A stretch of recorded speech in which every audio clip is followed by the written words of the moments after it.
Hello everyone, welcome to HP exams master. स्वागत है आपका इस नई वीडियो में जिसमें हम डिस्कस कर रहे हैं इंडियन पॉलिटी के मोस्ट इंपॉर्टेंट एमसीक्यूज। एक ही वीडियो में पूरे के पूरे चैप्टर या हम टॉपिक जो है कवर करने की कोशिश कर रहे हैं। ये पीडीएफ जो है आप हमारे Telegram channel HP exam master से ले सकते हैं। लिंक आपको डिस्क्रिप्शन या पिंड कमेंट में मिल जाएगा। तो पहला क्वेश्चन आपके सामने ये रहा, the preamble of Indian constitution declare India as. जो हमारा प्रेम्बल है वो इंडिया को क्या डिक्लेयर करता है? Monarchy, sovereign state, federal state या यूनिटरी स्टेट? तो इसका राइट आंसर क्या होगा? Sovereign state. तो जो हमारा प्रेम्बल है, जो हमारी प्रस्तावना है, वो इंडिया को एक संप्रभु राज्य जो है घोषित करता है। संप्रभु राज्य का मतलब होता है एक ऐसा एरिया जिसके ऊपर कोई भी एक्सटर्नल कंट्रोल ना हो, जो कि अपने डिसीजन खुद ले सके, अपना अच्छा बुरा जो भी है खुद अपनी मर्जी से कर सके। ठीक है, तो मोनार्की, फेडरल और यूनिटरी स्टेट जो है यहाँ आंसर नहीं आएगा। नेक्स्ट जो है हमारा question number 2, the word we the people of India indicate that sovereignty lies with. ये पूछ रहा है कि we the people of India, जो कि हमारी पहली लाइन है प्रेम्बल की, वो क्या दिखाती है कि जो संप्रभुता है वो किसके अंदर है? तो parliament, judiciary, people of India, constitution.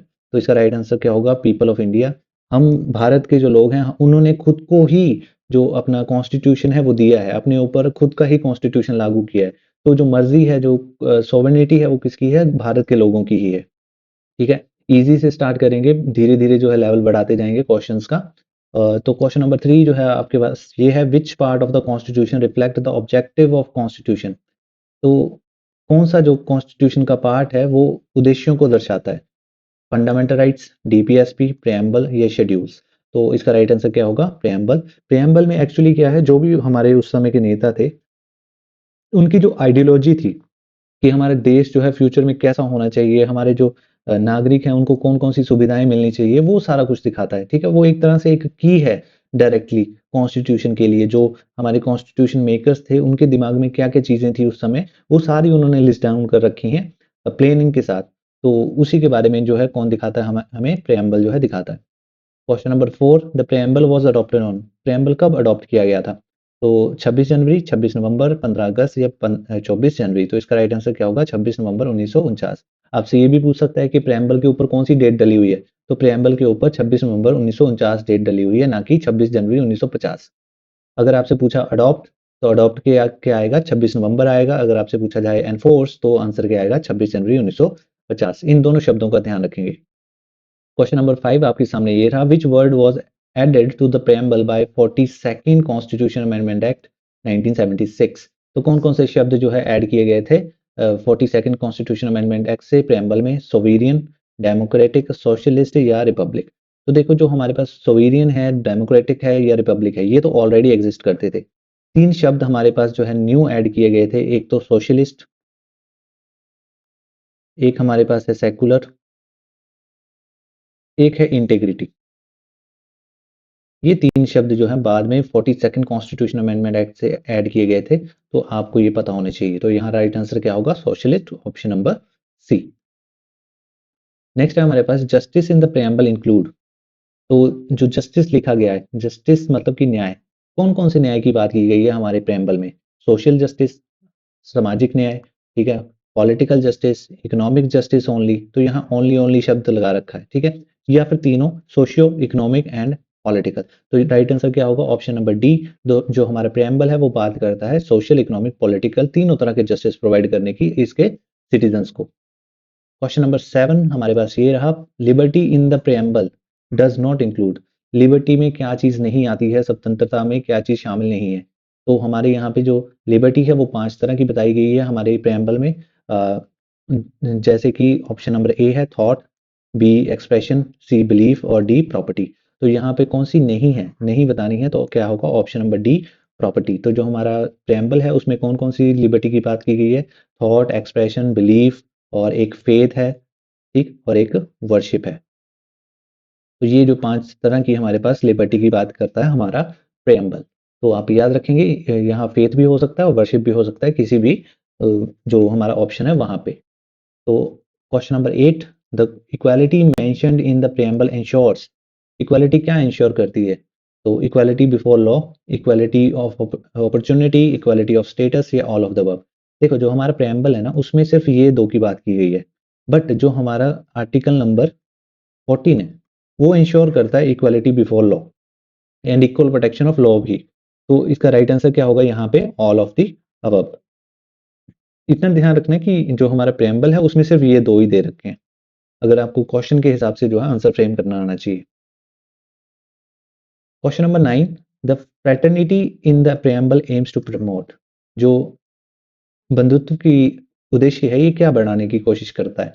Unity and integrity of nation, economic growth, social hierarchy या पॉलिटिकल डोमिनेंस। तो इसका आंसर क्या होगा? Unity and integrity of nation. जो फ्रेटर्निटी होती है, फ्रेटर्निटी का मतलब होता है कि जो सिटीजन्स हैं उनमें एक भाईचारे की भावना हो, और ना ही वो सिर्फ एक दूसरे को भाई माने बल्कि एक दूसरे को म्यूचुअली रिस्पेक्ट भी दें, एक उनकी डिग्निटी की जो है उन्हें प्रोवाइड करें, उनको किसी भी तरह से इंफीरियर फील ना होने दें।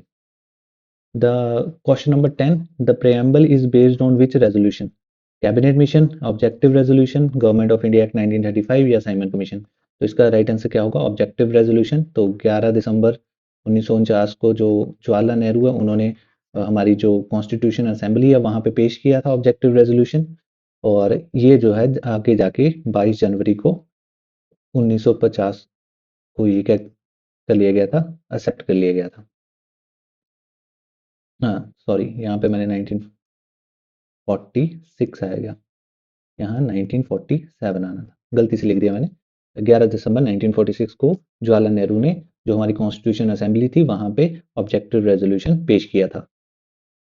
नेक्स्ट है question number 11, who move the objective resolution. अभी हमने डिस्कस किया है, Pandit Jawaharlal Nehru. Question number 12, India is declared a republic in the preamble meaning. जो रिपब्लिक हमने डिक्लेयर किया है कि हमारा जो देश है वो सोशलिस्ट है, डेमोक्रेटिक है, रिपब्लिक है, तो उसका मतलब क्या है? कि वहाँ पे परिवारवाद चलेगा, हेरिडिटरी रूलर होगा, डिक्टेटरशिप चलेगी, या नो मोनार्क, ठीक है, या फिर रूल ऑफ पार्लियामेंट। तो यहाँ पे आंसर क्या होगा? नो मोनार्क, ठीक है, कोई भी मोनार्की नहीं चलेगी, ठीक है, लोगों का राज होगा, और जो मेंबर्स हैं, जो उनके रूलर्स हैं, वो लोगों से ही चुने जाएंगे। Question number 13, the preamble secure justice to. किसके जस्टिस की बात करता है preamble? Some citizens only, foreigners, weaker section only, या ऑल सिटीजन्स। तो आंसर क्या आएगा? इंडिया के जितने भी सिटीजन्स हैं उनको प्रेम्बल इंश्योर करता है कि उनको सोशियो इकोनॉमिक और पॉलिटिकल जस्टिस मिलेगा। ये तीनों तरह की जस्टिस की बात करता है हमारे यहाँ प्रेम्बल। नेक्स्ट है question number 14, which ideal ensures dignity of individual. तो इंडिविजुअल की डिग्निटी, एक जो अकेला आदमी है उसकी डिग्निटी की बात कौन करता है? जस्टिस, लिबर्टी, इक्वालिटी या फ्रेटर्निटी। तो मैंने आपको बताया जो फ्रेटर्निटी है ये बात करता है ब्रदरहुड की और एक दूसरे को म्यूचुअल रिस्पेक्ट करने की। तो आंसर क्या होगा? Option number D, fraternity. Question number 15 है आपके सामने, the preamble is considered the. Preamble को क्या माना गया है? सोल ऑफ कॉन्स्टिट्यूशन, की टू कॉन्स्टिट्यूशन, या फिर identity card of constitution. Question option number D, all of the above. तो देखो अलग अलग जो लोग हैं उन्होंने प्रेम्बल के लिए अलग अलग तरह की नोटेशंस यूज की हैं, जैसे कि जो सोल ऑफ कॉन्स्टिट्यूशन है ये हमारे ठाकुरदास भार्गव हैं, उन्होंने इसको बोला था। और जो की टू कॉन्स्टिट्यूशन है वो अर्नेस्ट बेकर नाम के व्यक्ति हैं, उन्होंने बोला था। जो आइडेंटिटी कार्ड ऑफ कॉन्स्टिट्यूशन है ये किन्होंने बोला था? एन ए पालकी वाला, फेमस एडवोकेट थे ये उस समय के, ठीक है, तो उन्होंने बोला था इसको। तो इसका आंसर क्या होगा? All of the above. जैसे बी आर अम्बेडकर ने सोल ऑफ कॉन्स्टिट्यूशन किसको बोला है? आर्टिकल नंबर 32 को बोला है। तो अलग अलग लोगों ने अलग अलग चीजों के लिए ये शब्द जो है इस्तेमाल किए हैं। Question number 16, which amendment remove right to property from fundamental rights. कौन से अमेंडमेंट ने राइट टू प्रॉपर्टी को फंडामेंटल राइट से हटाया था? तो इसका राइट आंसर क्या होगा? हमारे पास option number B, 44th constitution amendment act 1978। Question number 17 है हमारे पास, the preamble does not mention. Preamble में क्या चीज नहीं दी गई है? नॉट हमेशा ध्यान से पढ़ना चाहिए कि क्या बोल रहा है। सेकुलर बोला गया है, फेडरल नहीं बोला गया, डेमोक्रेटिक बोला गया है, रिपब्लिक बोला गया है। तो आंसर क्या होगा? Federal is the right answer. Question number 18 है, द टर्म सेकुलर मीन्स। जो सेकुलर है, धर्मनिरपेक्षता है, उसका मतलब क्या है? स्टेट रिलीजन, की जो हमारा स्टेट है, राज्य है, उसका कोई रिलीजन होगा। Equal respect to all religion, anti religion या नो रिलीजन। तो हमारा जो सेकुलरिज्म का कंसेप्ट है वो वेस्ट से बिल्कुल अलग है। हमारे यहाँ पे क्या है? Equal respect to all religion. हम जो है सभी धर्मों को समान रिस्पेक्ट देते हैं। कोई भी हमारे जो स्टेट है, इसका जो उद्देश्य है ये है कि स्टेट का कोई भी एक रिलीजन नहीं होगा। जैसे पाकिस्तान है, पाकिस्तान एक इस्लामिक स्टेट है, वहाँ बोलते हैं इस्लामिक स्टेट। तो इंडिया एज़ अ कोई भी रिलीजन नहीं फॉलो करता, ठीक? और ऐसा भी नहीं है कि आपको कोई रोकेगा, ठीक है? सभी को जो है बराबर से रिस्पेक्ट दिया जाता है। क्वेश्चन नंबर 19 है, which concept reflect political justice? Political justice कौन सा कांसेप्ट जो है इंश्योर करता है? Right to vote, equal pay, abolition of untouchability या रिलीजियस फ्रीडम। तो पॉलिटिकल जस्टिस की बात की गई है, तो पॉलिटिकल जस्टिस में क्या आएगा? राइट टू वोट, कि सभी को वोट देने का अधिकार हो, ठीक? आप मुझे कमेंट में बता सकते हैं कि कौन से कॉन्स्टिट्यूशन अमेंडमेंट से जो एज है वोटिंग की वो 21 से 18 कर दी गई थी। नेक्स्ट 20 नंबर क्वेश्चन है, the preamble came into force on, preamble कब लागू किया गया था? तो अभी हमने शायद पीछे से पढ़ा है, ऑप्शन नंबर सी, 26 जनवरी 1950 को प्रेम्बल क्या कर दिया गया था? लागू कर दिया गया था। क्वेश्चन नंबर 21 हमारे पास ये है, अब थोड़े से मीडियम टाइप क्वेश्चन हो जाएंगे। Which statement is correct about preamble, preamble के बारे में कौन सी स्टेटमेंट करेक्ट है? इट इज एनफोर्सेबल, नहीं। एनफोर्सेबल का मतलब होता है कि आप इसको लागू करने के लिए, कि जो चीजें प्रेम्बल में दी हुई हैं इसको लागू करने के लिए आप कोर्ट जा सकते हैं अगर आपको ये चीजें नहीं मिलती। It is the part of constitution, बिल्कुल सही। It can override fundamental rights, कि आप फंडामेंटल राइट को पहले रखेंगे, फंडामेंटल राइट को बाद में रखेंगे, प्रेम्बल को पहले रखेंगे, तो ये भी गलत है। It can not be amended, तो हमने देखा 42nd कॉन्स्टिट्यूशन अमेंडमेंट से हमने अमेंड भी किया इसको। तो हमारे पास राइट आंसर क्या हो जाएगा? Option number B, it is part of constitution. जो हमारा 1973 में केशवानंदा भारती केस हुआ था, उसके अकॉर्डिंग जो हमारा कॉन्स्टिट्यूशन है और प्रेम्बल है, जो प्रेम्बल है वो पार्ट ऑफ कॉन्स्टिट्यूशन है। ये किसका पार्ट है? कॉन्स्टिट्यूशन का। अब जब कॉन्स्टिट्यूशन को अमेंड किया जा सकता है, ठीक है, आर्टिकल 368 के अंडर, जिसमें हमारे अमेंडमेंट प्रोसीजर दे रखा है, उसको अमेंड किया जा सकता है, तो प्रेम्बल को भी अमेंड किया जा सकता है। बट इसको क्या बोला है, जो सुप्रीम कोर्ट है उसने एक कंसेप्ट दिया था बेसिक स्ट्रक्चर का साथ में, कि आप बेसिक स्ट्रक्चर को खराब नहीं कर सकते। जो भी हमारा कॉन्स्टिट्यूशन है, जो उसके मेकर्स हैं, उन्होंने कुछ सोच के उसको बनाया था, ठीक है, उसका एक स्ट्रक्चर क्रिएट किया गया, उसकी बेसिक आइडियोलॉजी है। तो आप अमेंड तो कर सकते हैं, आप कॉन्स्टिट्यूशन को भी अमेंड कर सकते हैं, प्रेम्बल को भी अमेंड कर सकते हैं, बट आप उसका बेसिक स्ट्रक्चर जो है उसको खराब नहीं कर सकते, ठीक है। आप उसकी जो बेसिक फंडामेंटल है, जो उसकी नींव है, उसको नहीं बिगाड़ सकते। तो ये बात जो आप ध्यान में रखेंगे। ये बात कब कही गई थी? 1973 में केशवानंदी भारती केस में। आगे है, which case held preamble is the part of constitution. अभी मैंने आपको बताया, option number B, Kesavananda Bharati case में बोला गया था कि प्रेम्बल जो है इसका पार्ट है, कॉन्स्टिट्यूशन का पार्ट है। नेक्स्ट है हमारे पास, which ideal was added by 42nd constitution amendment. कौन सी चीज जो है 42nd कॉन्स्टिट्यूशन अमेंडमेंट से ऐड की गई थी? फेडरल नहीं, सोशलिस्ट यस, इंटीग्रिटी यस। तो ऑप्शन नंबर डी क्या हो जाएगा? हमारा राइट आंसर हो जाएगा। Question number 24, liberty in the preamble is linked with, liberty किससे लिंक की गई है? डीपीएसपी। डीपीएसपी में क्या होता है? डीपीएसपी में होते हैं कि स्टेट को क्या क्या चीजें करनी चाहिए अपने सिटीजन्स के लिए। फंडामेंटल राइट्स, फंडामेंटल राइट्स में बिल्कुल हमारे पास आर्टिकल 19 लिबर्टी इंश्योर करता है हमारे पास। इसी तरह आर्टिकल 22 भी इसी को सपोर्ट करता है, 21 भी इसी को सपोर्ट करता है, 25 जो रिलीजियस लिबर्टी इंश्योर करता है हमारे पास। तो फंडामेंटल राइट्स हो सकता है शेड्यूल्स, शेड्यूल्स में ऐसा कुछ नहीं है, अमेंडमेंट नहीं। तो राइट आंसर क्या हो जाएगा? Option number B, fundamental rights. Question number 25, which word in preamble ensure equal social status. कौन सा शब्द जो है इक्वल सोशल स्टेटस जो है इंश्योर करता है? जस्टिस, सोशियो इकोनॉमिक पॉलिटिक नहीं है, इक्वालिटी। तो हमारे यहाँ पे जो प्रेम्बल है उसमें दो शब्द लिखे हुए हैं इक्वालिटी से related, equality of opportunity and social status. तो इसका राइट आंसर क्या होगा? Option number B, equality. Question number 26, the unity of nation was modified to unity and integrity. तो इंटीग्रिटी शब्द कब ऐड किया गया था? 42nd कॉन्स्टिट्यूशन अमेंड 1976 से। Question number 27, which amendment restored the democratic balance after emergency. तो actually हुआ क्या था, जब इमरजेंसी लगाई गई थी 1975 77 इस टाइम पीरियड के बीच में, तो क्या हुआ था, 42nd कॉन्स्टिट्यूशन अमेंडमेंट एक्ट किया गया था। अब इससे पहले क्या था, 1973 में सुप्रीम कोर्ट ये बोल चुका था कि आप फंडामेंटल राइट से छेड़छाड़ कर सकते हैं, ठीक है, बट ऐसे नहीं कर सकते कि आप बेसिक स्ट्रक्चर ही खराब कर दें, आप प्रेम्बल को चेंज कर सकते हैं। तो 42nd कॉन्स्टिट्यूशन अमेंडमेंट एक्ट 1976 से सरकार ने पार्लियामेंट को ओवर पावर करने की कोशिश की, ठीक। उन्होंने ऐसे ऐसे प्रोविजंस लेके आए जिसमें ये डिफाइन किया गया कि डीपीएसपी जो है वो ऊपर है, किससे, फंडामेंटल राइट से, कि हम फंडामेंटल राइट को वॉयलेट कर सकते हैं डीपीएसपी को पूरा करने के लिए। तो ये चीज़ें जो हैं इस समय करी गई, है ना? इमरजेंसी भी एकदम से लगा दी गई without any consent of parliament या कैबिनेट। तो बाद में जो है इसको डेमोक्रेटिक बैलेंस को रिस्टोर किया गया, किससे? 44 कॉन्स्टिट्यूशन अमेंडमेंट एक्ट 1978 से, ठीक है? तो इसका राइट आंसर क्या होगा? 44 कॉन्स्टिट्यूशन अमेंडमेंट एक्ट 1978। तो क्या-क्या चेंजेस किए गए थे? अगर मैं बेसिकली आपको बताऊँ कि क्या-क्या चेंजेस किए गए थे।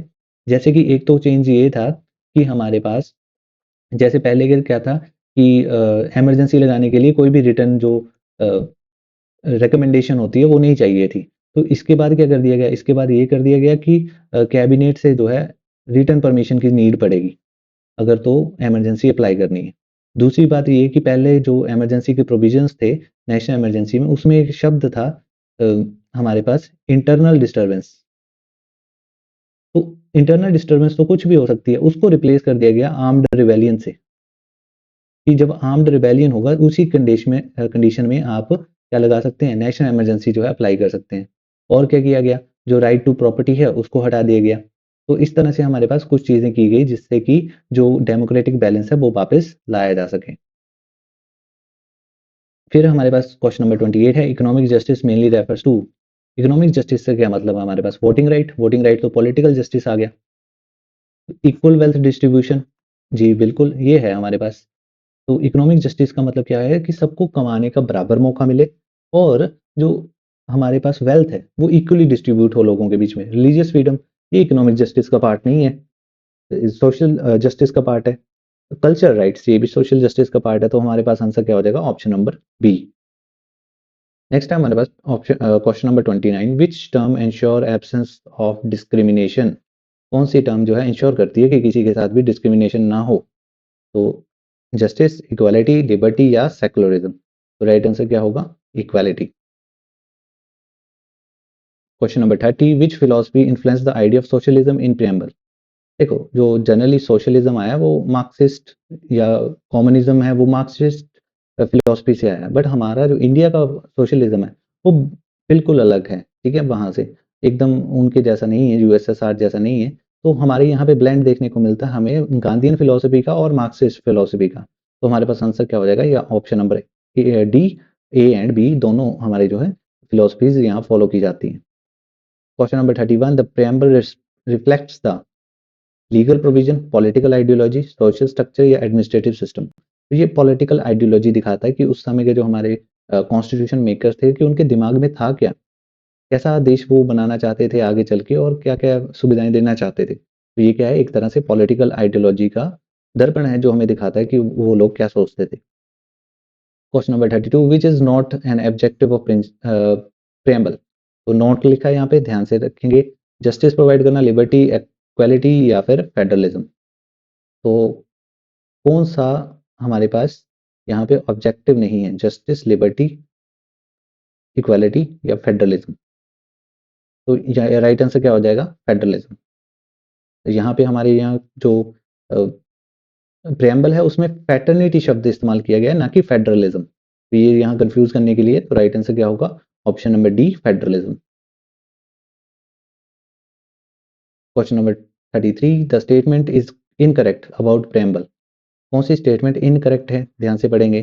It can be amended, yes करा जा सकता है। नॉन जस्टिसेबल, बिल्कुल सही।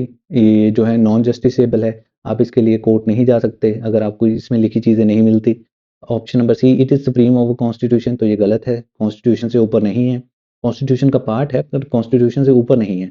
इट रिफ्लेक्ट्स बेसिक स्ट्रक्चर, बिल्कुल बेसिक स्ट्रक्चर दिखाता है, तो ऑप्शन नंबर सी इसका राइट आंसर होगा। Question number 34, the concept of basic structure limit amendments of, किसके बेसिक स्ट्रक्चर किसे अमेंड करने से लिमिट करता है सरकार को? Preamble only, DPSP only, constitution include preamble या फंडामेंटल राइट ओनली? तो ये जो बेसिक स्ट्रक्चर का कंसेप्ट है ये पूरे के पूरे कॉन्स्टिट्यूशन इंक्लूडिंग प्रेम्बल पे अप्लाई होता है, तो आंसर क्या होगा? Option number C. 35 question, which amendment attempt to give supremacy to parliament? कौन सी अमेंडमेंट से सुपरमेसी दी गई थी पार्लियामेंट को? तो मैंने पहले डिस्कस किया, 42nd कॉन्स्टिट्यूशन अमेंडमेंट से जो है ज्यादा एम्पावर कर दिया गया था किसको? पार्लियामेंट को। इवन की पार्लियामेंट जो है फंडामेंटल राइट्स को पीछे रख रही थी, किससे? डीपीएसपी से, कि अपने जो पॉलिटिकल एजेंडाज हैं उनको पूरा करने के लिए डीपीएसपी का सहारा लिया जा रहा था, और जो फंडामेंटल राइट्स हैं वो उनको रोकते हैं, तो उनको जो है पीछे कर दिया गया था। The term socialist in Indian context implies, मैंने आपको बताया कि जो इंडिया का समाजवाद है वो अलग है, ठीक? तो उसके बारे में पूछ रहा है कि क्या चीज उसके बारे में सही है। द कंप्लीट स्टेट कंट्रोल, तो ये ऐसा तो नहीं है, स्टेट पूरा का पूरा कंट्रोल जो है नहीं रखता। डेमोक्रेटिक सोशलिज्म, कैपिटलिज्म, कैपिटलिज्म तो पूंजीवाद बिल्कुल उल्टा होता है सोशलिज्म का, इसमें तो सारी चीजें प्राइवेट होती हैं। कम्युनिज्म, तो ये भी गलत है, तो राइट आंसर क्या होगा? डेमोक्रेटिक सोशलिज्म हमारे पास। Question number 37, which court case held first held the preamble is not part of constitution?